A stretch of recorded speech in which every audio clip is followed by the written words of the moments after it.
na to, kung available to, mas magandang bilhin nyo to. Tapos mura pa to. Sa 1,300 lang mga boss. Tapos lahat sila, ito, pwedeng backupan si top 3 natin, si K8 Pro. Tapos pwede rin backupan si M8 Pro. Magbibigay ako boss ng tutorial para magkapag-backup kayo ng sarili nyo na hindi nyo na ako kukulitin mga bossing. Ganun boss ha. Tapos sa M8 Pro ganun rin. Nakaka-backup rin. Kaya masarap bumili nito. Mas magandang bilhin to kasi boss, mas staying power, mas tatagal sa inyo boss. Ito yung mga to. Unlike boss si GameStick Lite boss, disposable kasi yun. Pag nakabili na kayo, i-expect nyo na boss mga 4 to 6 months baka siraan. Ang hirap pang i-backup, nahirapan akong i-backup yun boss eh. Further ado, eto na yung mismong top 1 natin talaga na GameStick or Gamebox. For this instance, bali Gamebox to mga bossing. Yung pinopromote ko nga lagi boss na G11 Pro. May G11, actually may G11 pero hindi ko na nabili G11 mga bossing kasi yung G11 na yon alas parehas lang nito pero ito Pro to mas okay. Bakit ko nasabing ito mas okay sa akin? Kasi sa totoo lang, ito na yung maraming emulator na po pwede mong laruin boss, magmula siguro Nintendo Entertainment System, Family Computer hanggang Dreamcast kaya nito. Yon. So ito ang pinaka the best, 30 plus emulator yung kaya niya actually na makukuha nyo, na bibilhin nyo. Kaya lang syempre mas mahal. Nasa 3,500 pesos yung Gamebox na to, sa 128 gigabytes. Bakit ko sinabing 128 gigabytes? Kasi yung 128 gigabytes na yun mga bossing, sakto na yun or sapat na yun para makapaglaro kayo ng mga retro games na gusto nyo. Yung mga, ayan, ganito yung itsura nya. G11 Pro nakalagay talaga. Ayan. Nakikita nyo naman, G11 Pro. Tapos, ayan, ganyan yung itsura. Makikita nyo naman, solid na solid yan bossing. At saka ang laki talaga. Panalo. Halos kasing laki na rin ni M8 Pro. Tingnan natin sa M8 Pro. Halos parehas sila ng laki. Ayan G11 Pro, M8 Pro. So itong G11 Pro na to, ito na yung pinaka the best para sa akin kasi nagamit ko na to boss, napakatagal na sa akin to, hindi pa nasisira. Actually walang chance na masira unless kung ma-mishandled mo na lang to. Halimbawa nabagsak mo, nasira mo, naturuan ng tubig, ganun. Tapunan mo ng kape, yung mga nagkakape ka habang naglalaro ka, na tapunan mo, yun dito pa lang masisira yan. Pero kung SD card lang, kayang-kaya natin tong i-backup mga bossing. Kayang-kaya ko kayong bigyan nito ng mismong backup. Yung backup lang ha. Mga bossing. Kaya kung ako sa inyo at meron naman kayong pera boss, G11 Pro talaga pinaka the best.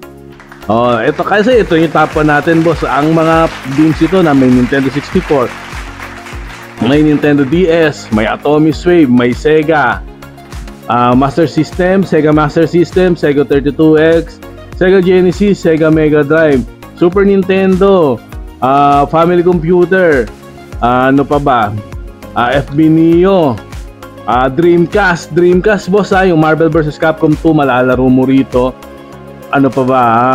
Code Veronica ng Dreamcast, ng Resident Evil malalaro mo rin rito. Tapos meron rin siyang Sega Saturn Dragon Force, malalaro mo na rin dito mga bossing. Ito na siguro ang pinakamalupit na PS1, kayang-kaya rin halos lahat ng PS1 na games. Kaya nito ni G11 Pro.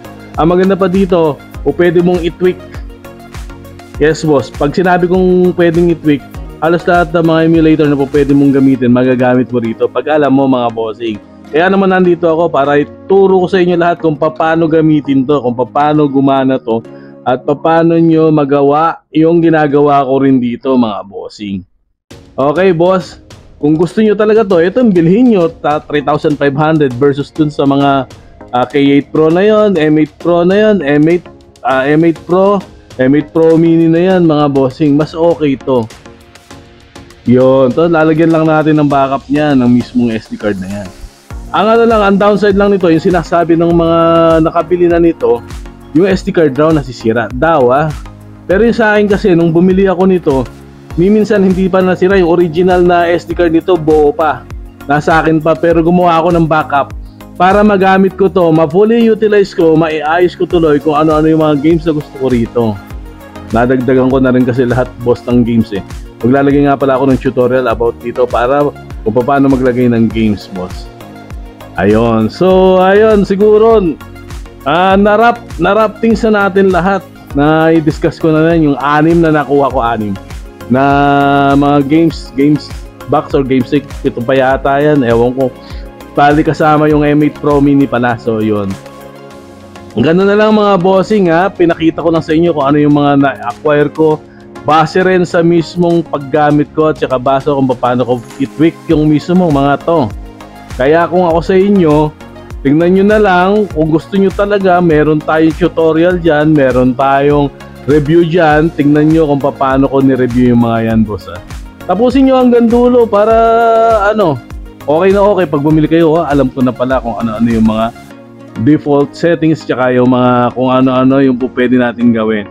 Yon. So siguro okay na yon. Huwag iwasan nyo na lang yung game stick light. Bumili kayo siguro ng magmula hanggang top 5 natin, hanggang top 5 papuntang top 1 mga bossing. Oo, iwas na lang kayo sa game stick light kasi parang disposable yon mga bossing. Okay? Salamat sa inyo mga boss. Hope na nakatulong ako sa inyo. Salamat rin sa pagpa-follow nyo. Salamat sa 1,500 plus subscribers sa ngayon. Sana umabot na tayo ng 3,000 para pag umabot tayo ng 3,000, i-raffle na natin yung GD10 boss. Sabik na rin akong i-raffle yun para may dispose ko na, maibigay ko sa inyo. By the way, yun nga palang raffle na yun. Ang gagawin ko na lang siguro, yung mananalo na sa raffle, iaano ka na lang, tawag dito, yung kayo magbabayad ng shipping fee. Ganun na lang siguro. Wala rin akong mambayad ng shipping fee, kaya kung manalo kayo, bayad lang naman siguro kayo ng 150 pesos dun. Meron na kayong tigwa 1,000 plus na game stick, boss. Yon. Ayun, salamat mga bossing ha sa pakikinig nyo. Salamat rin boss sa pagpa-follow nyo. Salamat sa pagko-comment nyo. Salamat. Thank you. God bless and paalam.